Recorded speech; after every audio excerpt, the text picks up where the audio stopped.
당뇨병 환자들을 노린 바나듐쌀 판매의 민낯이 드러났습니다. 서울의 유명 백화점과 온라인 쇼핑몰에서 일반 쌀보다 3배나 비싼 가격에 팔리고 있는 이 제품, 과연 광고처럼 혈당을 낮춰주는 기적의 쌀일까요?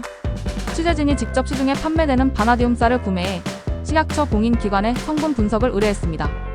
결과는 충격적이었습니다.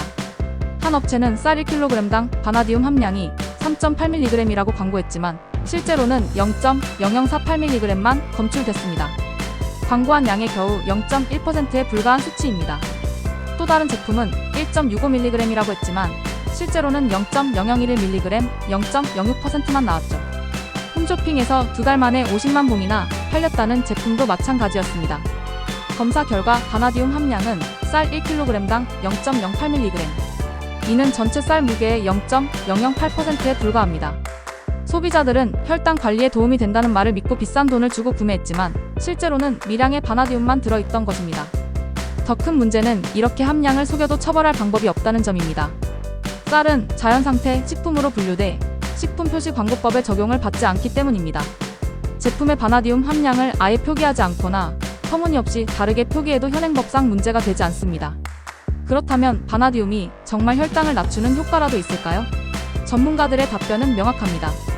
관련 연구가 있긴 하지만 참여자 수가 적고 진행기간이 짧으며 일관성 있는 데이터가 부족합니다. 장기적인 안전성과 효과에 대한 충분한 연구가 이루어지지 않았기 때문에 바나듐 쌀로 혈당을 떨어뜨린다는 주장은 적절하지 않다는 것이 전문가들의 의견입니다. 취재진이 업체들에게 직접 효과를 물었을 때도 답변은 애매했습니다.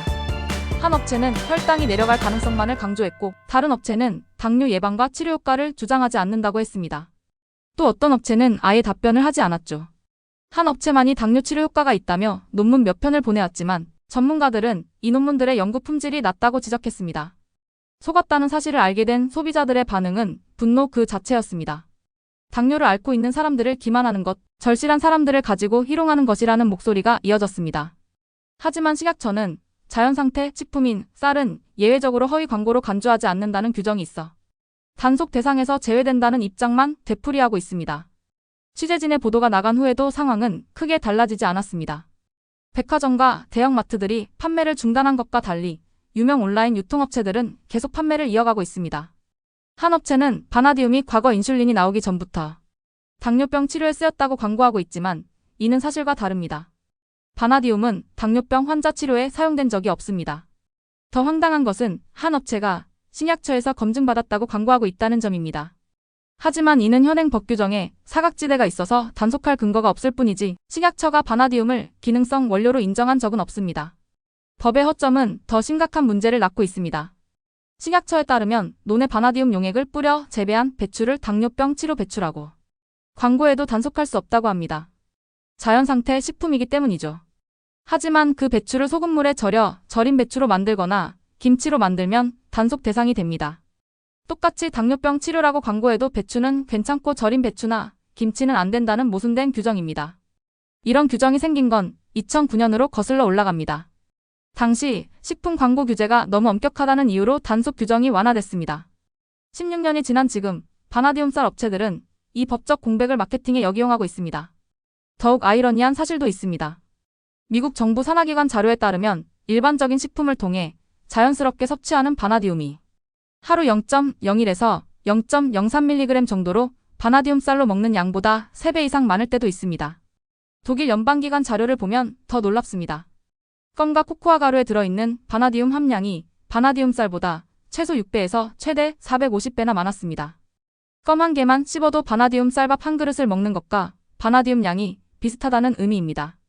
그럼에도 업체들은 마치 바나듐 쌀만 먹으면 혈당이 떨어지고 당뇨병이 치료되는 것처럼 광고하며 일반 쌀보다 2배에서 3배 비싼 가격을 받고 있습니다.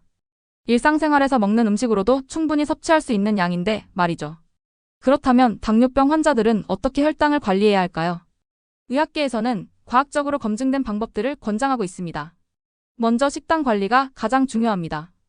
당뇨병에 좋은 음식으로는 통곡물이 있습니다. 현미, 귀리, 보리 같은 통곡물은 식이섬유가 풍부해 혈당을 천천히 올리는 효과가 있습니다. 백미보다는 현미를, 흰빵보다는 통밀빵을 선택하는 것이 좋습니다. 채소류도 당뇨 관리에 필수적입니다. 특히 잎채소인 시금치, 케일, 상추는 칼로리가 낮고 식이섬유가 풍부해 혈당 상승을 억제합니다. 브로콜리와 양배추도 훌륭한 선택입니다. 이들 채소에는 설포라판이라는 성분이 들어있어 혈당 조절에 도움을 줍니다. 당근이나 토마토 같은 색깔 있는 채소들도 항산화 물질이 풍부해 당뇨 합병증 예방에 좋습니다. 단백질 섭취도 중요합니다. 생선, 특히 고등어, 연어, 참치 같은 등푸른 생선에는 오메가3 지방산이 풍부합니다. 오메가3는 인슐린, 저항성을 개선하고 심혈관 건강에도 도움을 줍니다. 닭가슴살이나 두부, 콩류도 좋은 단백질 공급원입니다. 다만 붉은 고기는 포화지방이 많아 주의해야 합니다. 견과류도 당뇨병 환자에게 권장되는 식품입니다. 아몬드, 호두, 피스타치오는 불포화지방산과 식이섬유가 풍부해 혈당 조절에 도움이 됩니다. 하루 한 줌 정도가 적당한 양입니다. 다만 칼로리가 높으므로 과다 섭취는 피해야 합니다. 과일은 조심해서 먹어야 합니다. 과일에는 과당이 들어있어 혈당을 올릴 수 있기 때문입니다. 하지만 완전히 피할 필요는 없습니다. 사과, 배, 베리류는 식이섬유가 많아 혈당 상승이 완만합니다. 과일을 먹을 때는 주스보다는 생과일로 한 번에 너무 많이 먹지 않는 것이 중요합니다. 바나나나 포도처럼 당도가 높은 과일은 소량만 섭취하는 것이 좋습니다. 식사 방법도 중요합니다.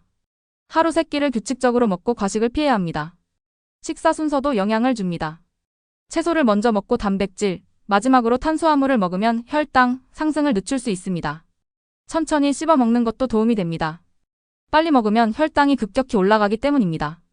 운동도 당뇨 관리의 핵심입니다. 규칙적인 운동은 인슐린 감수성을 높이고 혈당을 낮춥니다. 하루 30분 이상, 일주일에 최소 5일은 운동하는 것이 좋습니다. 걷기, 조깅, 수영, 자전거 타기 같은 유산소 운동이 효과적입니다. 근력 운동도 병행하면 더 좋습니다. 근육량이 늘어나면 포도당을 더 많이 사용하게 돼 혈당 조절에 도움이 됩니다. 다만 운동할 때 주의할 점이 있습니다. 저혈당이 올 수 있으므로 운동 전후로 혈당을 체크해야 합니다. 특히 인슐린이나 혈당 강화제를 복용하는 환자는 더욱 주의가 필요합니다. 운동 중 어지럽거나 식은땀이 나면 즉시 중단하고 당분을 섭취해야 합니다. 스트레스 관리도 빼놓을 수 없습니다. 스트레스를 받으면 코르티솔이라는 호르몬이 분비되는데 이 호르몬은 혈당을 올립니다. 명상, 요가, 심호흡 같은 이완 기법이 도움이 됩니다. 충분한 수면도 중요합니다. 수면 부족은 인슐린, 저항성을 높이고 식욕을 증가시킵니다. 하루 7시간에서 8시간 정도 자는 것이 좋습니다.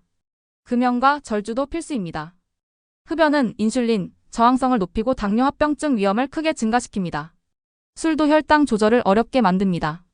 특히 공복에 술을 마시면 저혈당 위험이 높아집니다. 음주를 하더라도 소량만 식사와 함께 하는 것이 좋습니다. 당뇨병 치료제도 발전하고 있습니다. 가장 기본적인 약물은 메트포르민입니다. 메트포르민은 간에서 포도당 생성을 억제하고 근육의 인슐린 감수성을 높입니다. 부작용이 적고 가격도 저렴해 1차 치료제로 널리 사용됩니다. 다만 신장 기능이 나쁜 환자는 주의해야 합니다. 설포니루레아 계열 약물도 많이 사용됩니다. 이 약은 췌장을 자극해 인슐린 분비를 늘립니다. 효과가 빠르지만 저혈당 위험이 있고 체중이 증가할 수 있습니다. 글리니드 계열도 비슷한 작용을 하지만 작용 시간이 짧아 식사 직전에 복용합니다. 최근에는 새로운 계열의 약물들이 주목받고 있습니다. DPP4 억제제는 인크레틴이라는 호르몬의 분해를 막아 혈당을 낮춥니다. 저혈당 위험이 적고 체중 증가도 없어 선호되는 약물입니다. SGLT 억제제는 신장에서 포도당 재흡수를 막아 소변으로 당을 배출시킵니다. 혈당 조절뿐 아니라 체중 감소와 심혈관 보호 효과도 있어 인기가 높습니다. GLP-1 수용체 작용제는 주사제입니다. 인슐린 분비를 촉진하고 식욕을 억제해 체중 감소 효과가 큽니다. 최근 연구에서는 심혈관 질환 예방 효과도 확인됐습니다. 일주일에 한 번만 맞는 제제도 나와 편의성이 높아졌습니다.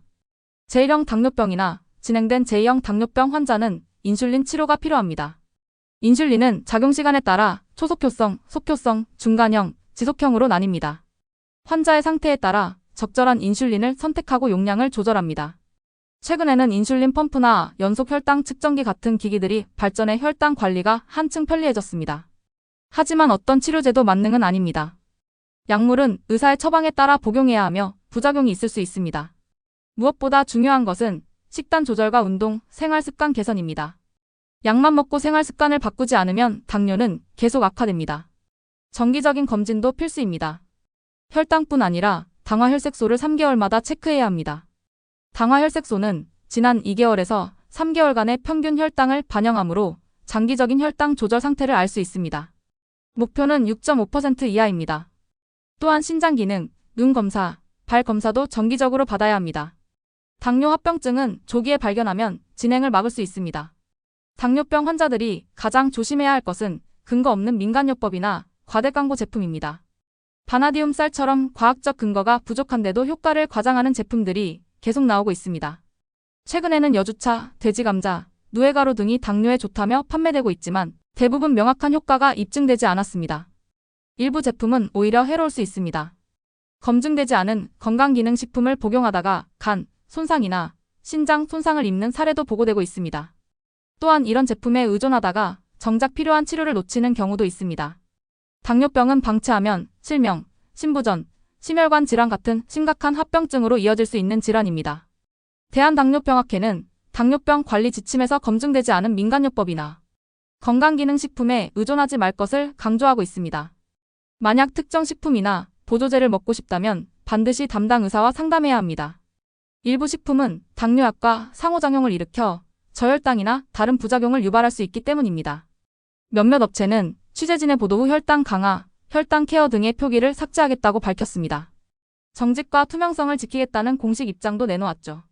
하지만 여전히 많은 업체들이 당뇨병 치료쌀이라는 광고를 내걸고 판매를 이어가고 있습니다. 전문가들은 소비자 권익보호를 위해 식약처가 관련 규정을 개정해야 한다고 목소리를 높이고 있습니다. 쌀이라고 해서 허위 광고를 그냥 두는 것은 국민 정서에도 맞지 않고 합리적이지도 않다는 지적입니다. 앞으로 바나디움 쌀과 유사한 각종 당뇨병 치료 농산물이 나올 경우 소비자가 피해를 떠안을 수밖에 없는데도 식약처는 여전히 관련 법 규정 개정에 대해 논의조차 하지 않고 있습니다. 당뇨병은 평생 관리해야 하는 만성질환입니다. 완치는 어렵지만 잘 관리하면 합병증 없이 건강한 삶을 살 수 있습니다. 기적의 치료제를 찾기보다는 의사의 지시에 따라 약을 복용하고 건강한 식습관을 유지하며 꾸준히 운동하는 것이 가장 확실한 방법입니다. 환자와 가족들의 절박함을 이용해 과학적 근거 없는 제품을 비싼 값에 파는 행위는 반드시 규제되어야 합니다. 법의 사각지대를 악용한 장사가 더 이상 계속되지 않도록 하루빨리 제도적 보완이 이루어져야 할 것입니다. 그리고 당뇨병 환자들은 검증되지 않은 제품의 달콤한 유혹에 넘어가지 말고 의학적으로 입증된 방법으로 꾸준히 관리해 나가야 합니다.